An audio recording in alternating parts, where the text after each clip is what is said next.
سامعین، میں نے یہ آیت کیوں پیش کی؟ آپ نوجوڑ فرقے والی کی زبانی بارہا سنا ہوگا کہ حضرت حکیم الامت مجدد دین و ملت الشاہ اشرف علی تھانوی رحمۃ اللہ علیہ کے متعلق ایک کہتے ہوئے کہ پیدا ہوا تھانے میں اور مرا پاخانے میں۔ تو سامعین، میں نے اسی کا ہی جواب دیتے ہوئے نوجوڑ فرقے والے کا مفتی شاہ احمد نورانی کو باتھ روم میں زبان رگڑتے ہوئے مرتے ثابت کیا تھا، اور کاڑی خبتی ایک کلمہ بار بار پڑھتا ہے جسے آپ احباب نے بھی سنا ہوگا کہ بواسری والا، اور یہ میں نے نقی علی سے ثابت کیا تھا تاکہ عوام کو پتہ چلے کہ کاڑی یہ بات بار بار کیوں کہتا ہے۔ وجہ نقی علی کی بواسری میں مرنا اور شاہ احمد نورانی کا باتھ روم میں مرنا تھا، اس کی وجہ سے یہ کلمہ بواسری کی زبان پہ بار بار جاری ہوتا ہے۔ الزام ان کے وہاں سے لگتا آ رہا تھا، اب جب کہ میں نے باتھ روم میں مرنا ثابت ان کے گھر سے کر دیا اور باتھ روم لفظ بھی موجود یہ بھی ہے ثابت کر دیا، باوجود ہے کہ کاڑی اس کا جواب دیتا، اس کے بجائے وہ باتھ روم میں مرنا ہمارے کسی عالم کا ثابت تو نہ کر سکا، ہاں مارے غصے کے بد دعا دینے لگا۔ مجھے کاڑی کی بے بسی پر ہنسی تو بہت آئی کہ جس کی اتنی بڑی ٹیم، جس میں میثم عباس قادری اور انجینئر تیمور لنگ جیسے، جسے کہتا ہے مصنف کثیرہ کہتا ہے، یہ سب مل کر بھی ایک حافظ قرآن دیوبند کے ایک ادنا خادم کو صحیح جواب دینے کے بجائے بد دعا اور گالیوں کی برسات کیوں کر رہا ہے؟ ایک کاڑی بھڑکاتی۔ سنیں سامعین، آگے بتاتا ہوں میں۔ میرے اشرف کو گالی جو بکتا رہا، میرے اشرف کو گالی جو بکتا رہا، نارے دوزخ میں جا کر وہ گرتا رہا، واللہ واللہ واللہ واللہ واللہ۔ انشاءاللہ تعالی تو بھی اسی طرح خونی بواسیری میں مبتلا ہو کر مرے گا، مگر علی اصغر بواسیری، میرا وجدان یہ کہتا ہے کہ تجھے تیرے مقعد سے کہیں زیادہ تیرے منہ میں بواسیر ہوگا۔ سامعین، آخر یہ بے قابو کیوں ہو گیا؟ یہ رنڈیوں کی طرح اتنی کثرت سے بد دعا کیوں دے رہا ہے؟ وجہ سمجھ میں آ گئی۔ سنیں سامعین، یہ دیکھیں میرے پاس کتاب ہے، یہ عظمتوں کے پاسبان۔ سامعین، اسی کتاب سے صفحہ نمبر 323 سے میں نے ثابت کیا تھا کہ نقی علی خونی اسہال کے عارضے میں مرا۔ تو خونی اسہال یہاں لگا ہوا، جب یہ خبیث لوگ برسوں سے یہ اعتراض کرتے آ رہے تھے کہ تھانوی رحمۃ اللہ متعلق کی باتھ روم میں مرے، لیکن ان کے پاس کوئی دلیل نہیں ہے کہ باتھ روم میں مرنے کے متعلق میں نے ثابت کیا، تو یہ بد دعا دینے لگا۔ اور بد دعا دے رہا ہے کس طرح؟ سامعین دیکھیں، آگے میں اور بھی سناؤں گا اس کی زبان سے کس طرح یہ اپنے اعلیٰ حضرت کا کلمہ پڑھ رہا ہے۔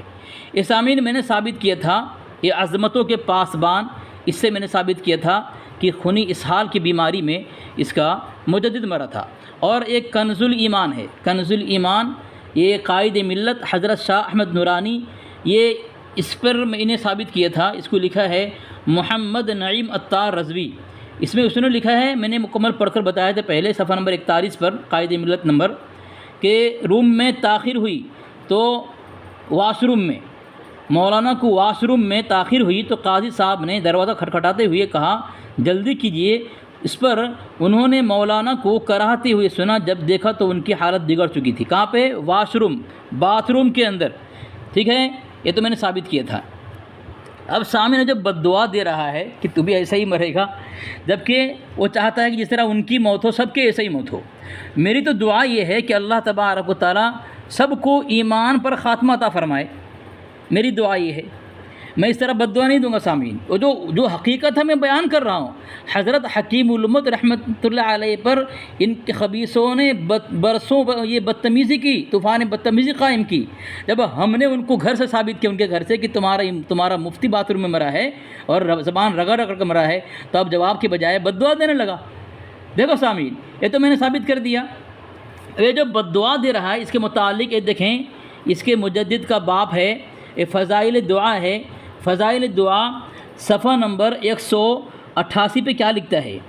اس کا باب، اس کا مجدد باب لکھتا ہے اس کا نوجوڑ کا باب کیا لکھتا ہے سامعین دیکھیں کہ ان اللہ لا يحب المعتدین، اس کی تفسیر میں کہتے ہیں معتدین سے وہ لوگ مراد ہیں جو لوگوں کو کوسنے میں حد سے بڑھتے اور کہتے ہیں اللہ ان کو خار کرے، اللہ ان پر لعنت کرے۔ قرآن پاک کی آیت اور اس کی تفسیر سے کیا ثابت کیا کہ کسی کو کوسنا لعن طعن کرنے والا کون ہے؟ یہ معتدین میں سے ہے، اور لا يحب المعتدین، اللہ تبارک و تعالیٰ معتدین سے محبت نہیں کرتا۔ تو سامعین کیا ثابت ہوا؟ یہ معتدین ثابت ہو گیا، اور یہ اللہ تبارک و تعالیٰ کی لعنت کا ذریعہ خود بنے گا۔ سامعین دیکھیں یہ فضائل دعا، یہ کاڑی اتنا لعن طعن اور کوستا کیوں ہے؟ تو چلیں نقی علی سے ہی سن لیتے ہیں تاکہ کاڑی اور اس کے اندھ بھکت کو اپنے مجدد کے باپ پر زیادہ اعتماد ہو کاڑی کے مقابلے، اور نقی علی کو مانتے ہوئے کاڑی پر کفر کا فتویٰ لگا دے کہ مسلمان بہت لعن طعن کرنے والا نہیں ہوتا۔ سامعین دیکھیں یہ نقی علی کی کتاب ہے فضائل دعا، کیا لکھا ہے دیکھیں، رسول اللہ صلی اللہ علیہ وسلم فرماتے ہیں مسلمان بہت طعن کرنے والا اور لعن کرنے والا، فحش و بیہودہ بکنے والا نہیں ہوتا۔ نقی علی لکھتا ہے مسلمان بہت طعن کرنے والا اور لعن کرنے والا اور فحش بیہودہ بکنے والا نہیں ہوتا۔ سن لیا سامعین، کون کہہ رہا ہے؟ نقی علی کہہ رہا ہے جب مسلمان ایسا نہیں ہوتا تو پھر کون ہوگا؟ کافر ہوگا، لعن طعن بیہودہ بکنے والا۔ پھر ثابت ہو گیا کہ کاڑی کافر ہے۔ سامعین غصے میں آ کر کاڑی نے کفر کا طوق پہن لیا۔ چاہیے تھا کہ وہ دلائل سے ثابت کرتا کہ دیوبند کے کس عالم کا انتقال باتھ روم میں ہوا، باتھ روم والا واش روم والا جملہ لفظ ہونا چاہیے، مگر نہیں دے سکتا۔ بس غصے میں آ کر رنڈیوں کی طرح کوس کر اور لعن طعن کر کے کافر ہو گیا۔ کون؟ یہ کاڑی بھڑکاتی۔ اگر وہ کہے گا کہ تم لعنت اور بددعا کے حقدار ہو، اگر کاڑی یہ کہے گا اس لیے ہم ایسا کرتے ہیں، تو چلیں یہاں پر بھی کاڑی کی فحش زبان پر حجرے والا بڑا تالا لگا دیتے ہیں تاکہ وہ تالا نوجوڑ کے گھمانے سے بھی نہ کھلے۔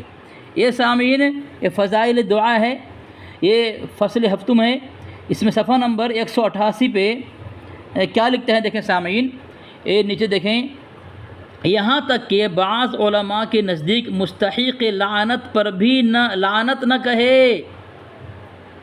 دیکھ لیے سامعین، مستحق لعنت پر بھی، جو ملعون جسے کہا جاتا ہے اس پر بھی لعن طعن نہیں کرنا چاہیے۔ کون کہہ رہا ہے؟ نقی علی کہہ رہا ہے۔ اب فیصلہ ایک کاڑی کے اندھ بھکت کر لے کہ تمہارے نزدیک کاڑی معتبر زیادہ ہے کہ اس کے مجدد کا باپ نقی علی معتبر ہے؟ اگر نقی علی کاڑی کے مقابلے میں بڑا ہے، معتبر ہے، تو وہ کہہ رہا ہے جس پر لعنت کے حقدار ہیں اس پر بھی لعنت نہیں کرنا چاہیے، لعنت کے حقدار پر بھی لعنت نہ کرے۔ سامعین آپ نے سنا ہوگا یہ بے بس لاچار خبتی میرے دلیل کا جواب نہیں دیتا بلکہ الٹا اعتراض کرنے لگتا ہے، جس طرح میں نے باتھ روم کے لفظ کے ساتھ ثابت کیا شاہ نورانی کہاں مرا، اور خبتی بواسری وہ لفظ ہماری کتاب سے ثابت نہ کر سکا، الٹا اپنی طرف سے وہ لفظ لگا کر کوسنے اور لعن طعن کر کے کافر بن گیا۔ اب کوئی کاڑی کو کہے کہ جب تمہارے پاس علی اصغر کا جواب نہیں ہے تو چینل کو چلا کر اپنے مجدد کی منحوس روح پر ایصال عذاب کیوں کرتے ہو، جس سے تم بھی اپنی گردن پر کفر کا طوق پہن لو۔ سامعین یہ پوسٹر خبیث نے لگایا ہے کہ بات کرنے کا لکھا ہے کہ لائیو بات کرنے کا سنتے ہی علی اصغر دیوبندی، دیکھو یہ جملہ لکھا ہے۔ سامعین کاڑی نے تھمبنیل میں کیا لکھا ہے دیکھیں، اسے اپنا بھی اندازہ نہیں کہ کن کن کرتوتوں سے کاڑی کفر کے گھاٹ اتر رہا۔ سامعین تھمبنیل میں جو لکھا ہے کیا اس پر علی اصغر کے نام سے کوئی دلیل دیا؟ نہیں دیا، بلکہ انجام کیا ہوا کاڑی کا؟ دیکھیں سامعین یہ جو یہاں لکھا ہے کہ بواسری میں مبتلا، کیا لکھا؟ بواسری میں مبتلا، جبکہ اس نے میرے نام کے ساتھ کسی کتاب سے دلیل عبارت پیش نہ کیا، تو انجام کیا ہوا؟ یہ دیکھیں نور العرفان ہے، نور العرفان میں صفحہ نمبر 751 پر احمد یار خان نعیمی اس کا حکیم لکھتا ہے کہ نبی کا مخالف ہمیشہ بے سند بے دلیل ہی یہاں کا کرتا ہے، تو میرے متعلق وہاں لکھا، میرے نام کے ساتھ لکھا، تو میرے نام کا جب وہاں لکھا تو وہ چیز، وہ بیماری ہونی چاہیے نا، ثابت نہ کر سکا، خود حسد میں، جلن میں، غصے میں آ کر کے اپنے حکیم کے فتوے سے اللہ کے نبی علیہ السلام کا مخالف بن گیا۔ اور نبی علیہ السلام مخالف کون ہوتا ہے؟ یہ احمد یار خان نعیمی کے فتوے سے قاری تھمنیل میں جو دعویٰ کر دیا اس کی دلیل پیش نہ کر کے نبی صلی اللہ علیہ وسلم کا مخالف ثابت ہوا، اور نبی کی مخالفت کر کے قاری جہنم رسید ہوا۔ جب مسلسل دست آتا رہا اس کو، جس کی وجہ سے کمزوری بھی اسے ہو گئی، تو کیا بعید ہے کہ کسی وقت دست کے پریشر سے بے دست و پا ہو کر اشرف علی تھانوی پاخانے میں گیا ہو اور وہیں جہنم رسید ہو گیا ہو، اور اس طرح زبان زد خاص و عام ہو گیا کہ اشرف علی تھانوی پیدا ہوا تھانہ میں، مر گیا پاخانہ میں۔ حضرت شاہ احمد نورانی رحمۃ اللہ علیہ کے بارے میں تو نے کئی ویڈیو میں کتے کی طرح بلکہ سور کی طرح اپنی تھوتنی پھیلائی تھی اور کتے کی طرح بھونکا تھا، لیکن تجھے اپنے گھر کی خبر تھی کہ تیرا اشرف علی تھانوی پیدا تو ہوا تھانہ میں اور مر گیا پاخانہ میں۔ سامعین اور ناظرین، کہہ رہا ہے کہ بعید ہے کہ کسی وقت پاخانے میں گیا ہو اور جہنم رسید ہو گیا ہو۔ سامعین، آپ نے بھی دیکھا جو حوالہ قاری نے لگایا، وہاں اس لفظ پاخانے میں انتقال کا نام و نشان بھی نہیں ہے، مگر نوجوڑ کی طرح اضافی تحقیق کرنے میں قاری اپنے ہی مجدد کی منحوس روح پر ایصال عذاب کر دیا۔ اس نے کوئی دلیل نہیں دیا، اور سامعین میں نے دلیل دیا کہ اس کا شاہ احمد نورانی واش روم میں مرا، دلیل میں نے دیا، اور یہ اندازاً غالباً یہ بات کہہ رہا ہے کہ ایسا ہو گیا ہوگا، جبکہ تمہارے یہاں تم نے خود تسلیم کیا ہے، تیرے حکیم نے جو بات سنی ہے قبر پیشاب کرنا، قبر پر سنت ہے، وہ غلط ہے۔ تو تیری ہوئی سنی، تیرے دھرم کی سنی ہوئی بات، کتاب میں لکھی ہوئی بات جب غلط ہو سکتی ہے، تو ہمارے اکابر کے متعلق سنی ہوئی بات تو جب کہے گا تو تیری بات کا کیا اعتبار ہے خبیث؟ سامعین و ناظرین، اب بتائیں اس کا کیا جواب دیا جائے۔ میں چاہوں گا کہ آپ حضرات یہاں تھوڑی دیر کے لیے ٹھہر جائیں، رک جائیں اور سوچیں کہ اگر آپ کی امی کے بارے میں کوئی ایسا کہے تو اس کا آپ کیا جواب دیں گے۔ بس وہی کمنٹ باکس میں آپ حضرات لکھ دیں، جائیں لکھیں، پھر اس کا جواب بھی میں دیتا ہوں۔ سامعین، اب اس کا جواب بھی ملاحظہ فرما لیں۔ میں نے اس خونی بواسیر والے دیوبندی علی اصغر بواسیری کے بارے میں جو سنا تھا، اسی کی تو تردید یا تصدیق کرنے اسے کہا تھا، اور کیا کہا تھا۔ خیر، میں نے جو کہا تھا اس کا ثبوت میرے پاس موجود ہے۔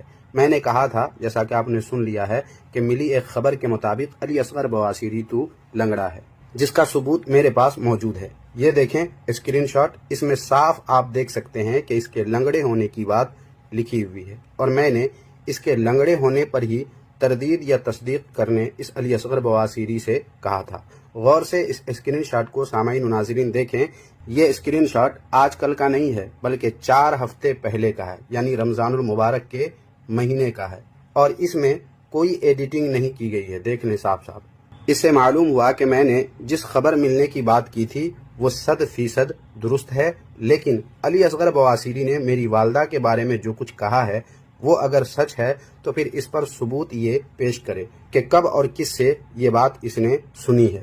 جیسا کہ میں نے ثبوت پیش کیا ہے ویسے ہی یہ بھی ثبوت پیش کرے۔ اب پریشان ہو گیا، ویڈیو بناتا ہے اور سامعین کو پوچھتا ہے کہ کیا جواب دینا چاہیے۔ سامعین یہ ایسا کیوں کہا؟ آج بے بسی لاچار کی کیوں چھائی اس کے اوپر؟ قاری نے مجھے کہا تھا تو لنگڑا ہے، اگر نہیں ہے تو ہاں یا نہ تردید یا تصدیق کر دے، ہاں یا نہ میں جواب دے دے۔ تو میں نے کہا تھا کہ تیری کتاب میں پیشاب، قبر پر پیشاب کرنا سنت ہے، اور یہ سنی ہوئی بات کی تو نے تردید کی تھی، تو جب تیری کتاب میں سنی ہوئی بات غیر معتبر ہے تو میرے لیے تو کیسے مان لیا معتبر ہے قاری؟ پھر میں نے اس پر کہا تھا کہ میں نے سنا ہے کہ خبتی نعیم الدین رفعت بھڑکاتی تیری ماں تجھے طوائف خانے میں تجھے پیدا کر کے طوائف خانے کو آباد کی تھی۔ اس پر ہی میں نے کہا تھا، وہ بھی اس کے دوسرے ویڈیو میں دوبارہ اس لیے دوبارہ کہا اس نے کہ جواب نہیں آیا، جواب دے۔ جواب نہ دینے پر، میرے جواب نہ دینے پر دوسری ویڈیو بنائی خبیث نے اور سور والی تھوتنی چلائی تھی قاری۔ اب کہہ رہا ہے کہ اس کا کیا جواب دیا جائے، جس بات کا جواب تیرے پاس نہیں اور تیری ذلت بڑھتی ہے تو ایسی بات کیوں کرتا ہے؟ آگے سامعین اس نے جو ایک اسکرین شاٹ لگایا ہے اس کے چینل میں کسی کا کومنٹ کرنے کا، حد تو یہ ہے سامعین، اپنے ہی نوجوڑ فرقے والے کی کومنٹ پر میسج پر کہا کہ علی اصغر کی جو بات سنی تھی وہ 100% درست ہے، جبکہ احمد یار خان نعیمی کی سنی ہوئی بات کو خبتی نے غلط کہہ دیا، اور دوسری طرف جب ماں کی عصمت کو اپنی جہالت سے تار تار کر دیا کاڑی نے، تو اس ذلت کو چھپانے کے لیے اپنی نوجوڑ والے کی بات کو درست مان لیا خبتی نے۔ گویا یہ اس نے یہ لگایا تھا کہ سامعین یہ اسکرین شاٹ لگایا، یہ اس کے مذہب کے لوگ ہیں، یہ عبدالعزیز اس کے رضا خانی ہے، کئی مرتبہ اس دھجیاں میں نے اڑائی فون کال پہ، اس نے کومنٹ کیا ہے، کومنٹ جو کیا ہے سامعین آپ فیصلہ کریں کیا یہ ہمارا آدمی ہے، آپ فیصلہ کریں سامعین کیا یہ ہمارا آدمی ہے، یہ اس کا ہی آدمی جو تحریر لکھا ہے یہ اس کا ہی آدمی ہے، اس کو مولانا کہہ رہا ہے، اس کی جو ہے یہ کر رہا ہے، اور یہ تحریر لکھی ہے یہ اس کا ہی آدمی میرا نہیں ہے۔ اب آپ سمجھے سامعین، جب اس کے احمد یار خان نعیمی نے قبر پر پیشاب کرنے کو سنت کہا تو اپنے دھرم کی ذلت بچانے کے لیے کہہ دیا احمد یار خان نعیمی نے غلط سنا ہے، اور جب اس کی ماں کی عزت کو خود اس نے میرے پر بہتان لگا کر تار تار کر دیا اس کی ماں کی عزت اور عصمت کو، پاک دامن کو، تو اپنی جہالت کو چھپانے کے لیے اپنے نوجوڑ والے کی بات کو درست مان لیا۔ وہ حکیم کی پیشاب والی بات پر تو پیشاب کر دیا کاڑی نے، اور جو ہے سامعین اپنے لوگوں کی پیشاب والی بات کو عین ایمان مان لیا، اور اس نے کہا تھا کہ تو ہی تردید کر دے یا تصدیق کر دے، تو میں نے تردید کر دیا تھا کہ جب تیرے گھر میں سنی ہوئی بات معتبر نہیں ہے تو یہ میرا جواب ہو گیا، غیر معتبر ہے، تو جو میرے متعلق جو کہا تھا میں نے جواب دے دیا، لیکن اس نے اپنے ماں کے متعلق کوئی جواب نہیں دیا کہ اس کی ماں وہاں پہ طوائف خانہ آباد کری تھی کہ یا نہیں۔ خیر اب چلے، کاڑی نے کہا کہ اس کی ماں طوائف خانے کو آباد کی تھی، ثبوت پیش کر، کاڑی مجھے کہہ رہا ہے، اس کا مطالبہ اس لیے ہے کہ وہ درست مان لے گا، یعنی مجھے کہہ رہا ہے ثبوت پیش کر علی اصغر کہ کاڑی رفت بھڑکاتی کی ماں طوائف خانے کو آباد کری تھی، ثبوت پیش کر۔ خود کاڑی نے کہا کہ اگر میری والدہ کے بارے میں یہ سچ ہے تو ثبوت پیش کر کہ کب اور کس نے یہ بات کہی، میں نے پیش کیا ہے یہ بھی پیش کرے، وہ کہہ رہا ہے میں نے پیش کر دیا، جبکہ تو نے پیش کیا ہے، تیرے گھر کی بات پیش کی ہے، تیرے گھر والے کی بات پیش کی ہے، جو تیری تعریف کر رہا ہے اور جو تحریر میں میرے خلاف بات ہے۔ سامعین پہلی بات تو یہ ہے اس کی دلیل باطل ہے اور نوجوڑ کی طرح بھوسا اور بیکار فضول ہے اور اضافی تحقیق ہے۔ کیوں کہ کتاب کا نام تحفظ اہل سنت جماعت جلد اول صفحہ نمبر 176 پر لکھتا ہے کیا ہے کہ بے عقل ہیں کہ دلیل کے طور پر اپنے ہی کتابیں پیش کرتے ہیں، یعنی اپنے گھر کی کتاب اور اپنے گھر کی بات، اپنے گھر کی دلیل پیش کرنا جہالت ہے۔ گویا کاڑی بھڑکاتی اپنی ماں کی عزت کو تو تار تار کیا تھا اس نے مجھ پر الزام لگا کر کے، اس کو بچانے کے لیے دوسری جہالت ہے کہ اپنے گھر والے کی بات کو حجت بنا لیا میرے لیے۔ تو سامعین میں نے کاڑی کی دلیل کو اس کے ہی گھر سے نوجوڑ تحقیق کی طرح بھوسا بنا دیا۔ دوسری دلیل عبارات اکابر کا تحقیقی تنقیدی جائزہ، اس کے صفحہ نمبر 320 میں لکھتا ہے مخالفین کے سامنے اپنی کتابوں کے حوالے پیش نہیں کیے جاتے، آپ آخر اس قدر بوکھلا کیوں گئے ہو؟ سامعین یہ اپنے گھر اور اپنے لوگوں کی بات پیش کر رہا ہے، مجھ پر حجت قائم کر رہا ہے، جبکہ یہ کہہ رہا ہے اس کی کتاب میں کہ بوکھلاہٹ کی نشانی ہے۔ گویا کاڑی رفت بھڑکاتی کے اوپر جو میں نے ضربکاری کی ہے تو کاڑی اپنے گھر کے اصول سے بھی اور ہماری دلائل سے بھی بوکھلاہٹ کا شکار ہو چکا ہے۔ اب دلیل لے کاڑی تیری ماں کے متعلق۔ ویسے تو کاڑی نے خود ثابت کر دیا کہ وہ طوائف خانے میں پیدا ہوا ہے، خود ثابت کر دیا، وہ اس طرح کہ کاڑی نے کہا تھا اگر علی اصغر نے جواب نہ دیا تو گویا وہ ویسا ہی ہے۔ یہی اصول میں کاڑی کی ماں پر فٹ کر دیا کہ کاڑی نے اس کا جواب نہ دیا کہ اس کی ماں اسے طوائف خانے میں پیدا کی تھی یا نہیں۔ کاڑی طوائف خانے کی پیداوار ثابت ہو گیا جواب نہ دے کر کے۔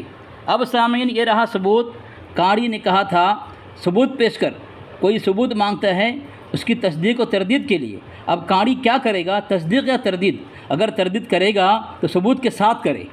سامعین میں نے پیش کر دیا، دیکھیں یہ کاڑی نے پیش کیا تھا غالباً 4 ہفتے پہلے کی، ٹھیک ہے، میں نے پیش کیا 3 مہینے پہلے کی، اور یہ اس کا آدمی سمیر رضا برکاتی۔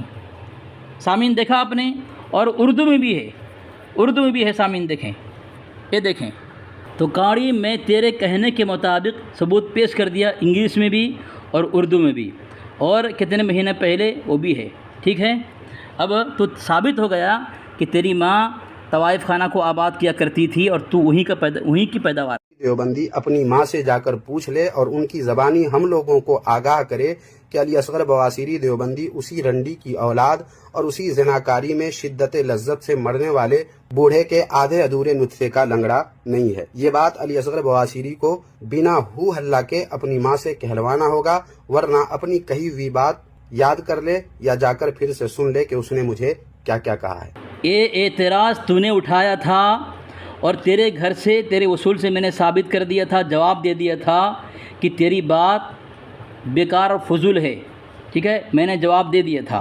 اب جواب تو دے گا کہ تیری ماں پر کتنے عیاش چڑھائی کی تھی، تو تعداد بتائے گا۔ تیری ماں پر چڑھنے کی دلیل بھی میں دوں گا انشاءاللہ۔ بو اللہ، تو نے مچا دیا اور اپنی ماں سے ثبوت دلایا نہیں تو، جبکہ میرا بھی مطالبہ تھا۔ خود گندگی پھیلاتا ہے اور صاف کرنے میں تجھے پریشانی آتی ہے۔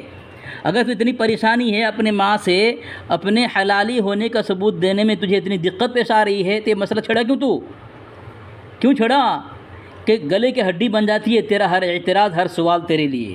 جب تجھے خود ہی مرنا ہے، خودکشی کرنا ہے، تو مرتا رہنا، اپنی ماں کی عزت کیوں تار تار کرتا ہے تو کاڑی؟ اب تیری ماں پر 1 سے زائد عیاشوں نے سواری نہیں کی ہے اور تیری ماں کی جوانی نہیں نوچی ہے، تو اس پر بھی کتے کی طرح بھونک کر اور اپنی سور جیسی تھوتنی پھیلا کر اس پر بھی کچھ بول کر دکھا۔ اب برداشت کر کاڑی، تیری ماں پر کتنے عیاش نے چڑھائی کی ہے، سواری کی تھی، وہ تعداد تو بتائے گا۔ تیری ماں پر چڑھنے کی دلیل میں دے رہا ہوں۔ یہ دیکھ، تیری کتاب ہے نصرت خداوندی، ٹھیک ہے، یہ کتاب، اس میں صفحہ نمبر 104 پہ کیا لکھا ہے دیکھیں۔ لکھا ہے کہ دیوبندی ملا جی، آپ کے دیوبندی گھروں کے وہ گیہوں کے دانے جن کا تذکرہ گنگوہی نے کیا، ہم بغیر عقل بیچے چبا چکے ہیں۔ استغفر اللہ معاذ اللہ۔ ارے کاڑی، اپنے لوگوں سے کہو تمہاری امی پر کوئی سواری کرے، کوئی چڑھائی کرے، کوئی نوچے، کچھ کرے، ٹھیک ہے، لیکن شرم کا کو چبا ڈالنا۔ دیکھا سامعین، صرف چڑھائی نہیں کی نعیم الدین رفت بھڑکاتی کی امی کے اوپر، بلکہ نعیم الدین رفت کاڑی کھپتی تمہاری ماں کی شرمگاہ کو ہی چبا ڈالا چڑھائی کرنے والے، سواری کرنے والے نے، بغیر عقل بیچے۔ اگر تیری ماں کے پاس وہی نہیں رہی جس کو انہوں نے چڑھائی کرنے والوں نے چبا ہی لیا، تو اب بتا، عیاشیوں نے چبا لیا ہے تو تیرا آنے کا راستہ کیا رہا ہوگا؟ تو جواب دے گا کاڑی، کس طرح دنیا میں ٹپکا تو، جب تیرے امی پر چڑھائی کرنے والے نے، نوچنے والے نے شرمگاہ کو ہی چبا لیا، تو کیسے پیدا ہوا؟ جواب اس کا دے گا تو برداشت کرے گا، جس طرح جملہ استعمال کرے گا برداشت کرے گا تو۔ اب لے کس طرح تیری امی کے ساتھ گینگریپ ہوا، خبتی، تیرے عیاشوں نے چڑھائی کی اور نوچا اور سواری کی۔ کتاب کا نام دے کے لکھا ہے انتصاب سے اشتہار تک، حضرت مولانا مولوی سید امیر۔ اس کتاب کے صفحہ نمبر 18 اور 19 میں دیکھ، گینگ ریپ کیس میں مدرسہ کے فنڈ سے رشوت لی، اور یہاں لکھا ہے کہ دوشیزہ کا جامعہ کی تیسری منزل سے چھلانگ لگا کر خودکشی کی کوشش۔ کاڑی تو بتائے گا کہ تیرے امی کے ساتھ جو گینگ ریپ ہوا ہے، کتنے عیاشوں نے نوچا ہے اور سواری کی ہے، کہ تیری کتاب سے گینگ ریپ ثابت کیا میں نے۔ تو میری کسی دلائل کا جواب دینے کے بجائے الٹا اعتراض اور سوال کرتا رہتا ہے، جب تیری بواسیر نے تجھے اتنا لاغر بنا دیا ہے اور تو اتنا بے بس اور لاچار ہو گیا ہے، بخلاہٹ کا شکار ہے، عقل کو کام پر لیا، بدفہمی کا شکار نہ ہو، اور صرف اعتراض مت کر بلکہ جواب دینے کی ہمت پیدا کر، ٹھیک ہے۔ اب تیری ماں پر 1 سے زائد عیاشوں نے سواری نہیں کی ہے اور تیری ماں کی جوانی نہیں نوچی ہے، تو اس پر بھی کتے کی طرح بھونک کر اور اپنی سور جیسی تھوتنی پھیلا کر اس پر بھی کچھ بول کر دکھا۔ صرف بولا نہیں میں نے، بلکہ تیری امی کی جوانی کو نوچا ہے عیاشوں نے اور شرمگاہ کو چبا کر کھا گیا ہے۔ یہ میں بول کر نہیں، دلیل دے کر ثابت کر دیا۔ تو بولنے کی باتیں کرتا ہے، ٹھیک ہے۔ اب تو اتنا بتا دینا کہ جب شرمگاہ کو تیری امی کے، تیرے عیاشوں نے چڑھ کر، نوچ کر اور چبا کر کھا گیا ہے، تو آیا کیسے اور اس کی تعداد ذرا بتانا، کتنے لوگ تھے اس میں تیرے امی کے ساتھ گینگ ریپ میں؟ ٹھیک ہے، تیرے گھر کے دلائل ہیں۔ اور یہ جو تو بار بار کال پہ بات کرنے کے لیے کہہ رہا ہے، یہ صرف تو راہ فرار اختیار کرنے کے لیے کہہ رہا ہے، جب آج تک میں کال پہ بات کرنے کے لیے تیار ہی نہیں ہوا ہوں اور آئندہ بھی تیار ہوں گا بھی نہیں، تو پھر کال کی بات کر کے بے وجہ کیوں راہ فرار اختیار کر رہے ہو؟ تجھے بات کرنا ہے اگر مجھ سے تو اس کے لیے شرط یہی ہے کہ تو مجھ سے لائیو بات کرے گا۔ لائیو اگر بات کرنے کی تیرے بواسیر میں دمخم کچھ باقی ہے، اگر تیرا بواسیر سوکھا نہیں ہے، اگر ابھی بھی اسی طرح گیلا ہے اور تجھے پریشان کیے ہوا ہے، تو مجھ سے تو لائیو بات کرے گا، کال کی بات مت کر۔ میں کال پہ تجھ سے بات کروں گا ہی نہیں، بات اسی شرط کے ساتھ ہوگی کہ تو لائیو مجھ سے بات کرے گا۔ اگر اتنی طاقت ہے تیرے بواسیر میں تو پھر لائیو پہ بات کرنا۔ مطلب کاڑی تیری بواسری کے درد نے تجھے بزدل بنا دیا ہے، اس لیے لہنگا اٹھا کر بھاگ نکلا تو۔ سامعین، آپ نے بغور سماعت فرمایا کیا اصول پیش کیا اس نے؟ مطلب لائیو مناظرہ وہی کرے گا جس کی بواسری میں دمخم ہے، اور جس کی بواسری سوکھ نہیں گیا وہی لائیو مناظرہ کرے گا۔ میں تو کال کی بات کر رہا ہوں اور لائیو کی بات تو کہہ رہا ہے، مطلب تیرا بواسری سوکھا نہیں ہے اور اسی طرح گیلا ہے جس طرح پہلے تھا، اسی لیے تو لائیو پر بزید ہے۔ سامعین، آپ نے سنا، وہ کہہ رہا ہے کہ جس کا بواسری سوکھا نہیں گیلا ہے وہی لائیو مناظرہ کرے گا۔ چلو تو یہ تکلیف مجھے نہیں تمہیں ہے، تم نے ثابت کر دیا، اسی لیے تم لائیو کی بات کر رہے ہو۔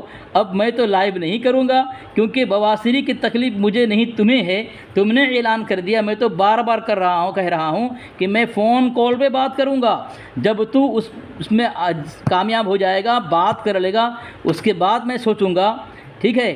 لیکن تو پہلے اس میں تو کر لے۔ لیکن تو نے واضح کر دیا جس کی بواسری میں درد ہے، جس کا بواسری سوکھا نہیں ہے گیلا ہے وہی لائیو میں بات کرے گا۔ تو لائیو کی بات تو کر رہا ہے، تیری بواسری کی درد ہے اور تیرا بواسری اب تک سوکھا نہیں ہے۔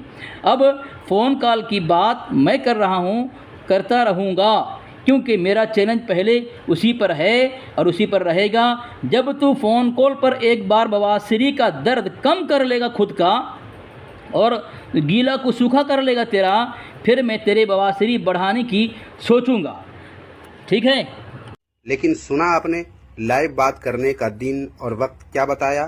بروز جمعہ 18 اپریل 2025، جبکہ کل ہی اس نے ویڈیو اپلوڈ کی، اس لیے آج رات اس نے کہا ہے۔ اور وقت کیا بتایا؟ 10:30 بجے رات میں، جس پر میں نے یہ پوسٹ بر وقت شیئر کر کے آپ حضرات کو حقیقت سے آگاہ کر دیا کہ میں کل کہیں تقریب میں تھا، باوجود اس کے میں تیار تھا کہ یہ علی اصغر بواسیری دیوبھنگی لائیو آئے گا، مگر 12 بجے رات تک اس جاہل مکار علی اصغر بواسیری کے لائیو آنے کا انتظار کرتا رہا، مگر اسے نہ تو لائیو آنا تھا اور نہ ہی یہ لائیو آیا۔ پھر اس نے جس کتاب کا نام لیا ہے اس نام کی کوئی کتاب دنیا میں ہے ہی نہیں۔ جب یہ کتاب کا نام صحیح سے لے گا، اس کا جو دعویٰ ہے اس کی وضاحت کرے گا، پھر شرائط طے ہوں گے، فیصل مقرر کیے جائیں گے، معقول وقت اور دن طے ہوں گے، پھر جا کر صحیح طور سے کوئی بات ہو سکتی۔ ہاں، راہ فرار تو نے اختیار کیے ہے فون کال سے، اور تو نے بہانہ بنا لیا تھا۔ جب تیرے کہنے کے مطابق میں نے تاریخ وقت بتا دیا تھا، پھر تیرا اس وقت تیار ہونے کے بجائے حجرے میں پناہ لینا، یہ تیری شکست کی اعلان تو نے خود کر دیا اسی پوسٹر میں، جب کہ تجھے کئی دفعہ نمبر مانگا گیا اسی رات کو کہ تیرے واٹس ایپ کا نمبر دے تاکہ شرائط پر گفتگو ہو، مگر تو اپنے درد بواسیر میں دوائی لگانے میں اتنا مصروف تھا کہ نہ تیرا درد کم ہو رہا تھا اور نہ تیری دوائی لگانے کی تیرے اندر جو ایک لت لگی ہے وہ کم ہو رہی تھی۔ سامعین، آپ دیکھیں اس پوسٹر کو، دیکھیں سامعین، اس پوسٹر میں کیا لکھا ہے اس نے، کہ حالانکہ آج ایک تقریب میں شریک ہوں میں، جب ویڈیو آ چکی تھی، تاریخ وقت بتا دیا گیا تھا، تیرے پاس کئی گھنٹے تھے، تو تیرا اس وقت حجرے میں جا کر چھپ جانا، کرتی اٹھائے اندھیرے میں گھس جانا اور تقریب میں جا کر کے نوجوڑ تحقیق میں مصروف ہو جانا، یہ تیری ہی بزدلی ہے، تیری ہی نامردگی ہے اور تیرے ہی ہجڑا پن ہے، تو ہی بھاگا ہے، تو ہی شکست خوردہ ہوا ہے، بلکہ یہ تو خود اعلان کر دیا۔ سامعین، یہ خود کہہ رہا ہے کہ میں تقریب میں تھا۔ کیوں جائے گا تقریب میں تو؟ جب میں نے، اور تو بول رہا ہے انتظار کر رہا تھا، تو کیوں انتظار کرے گا؟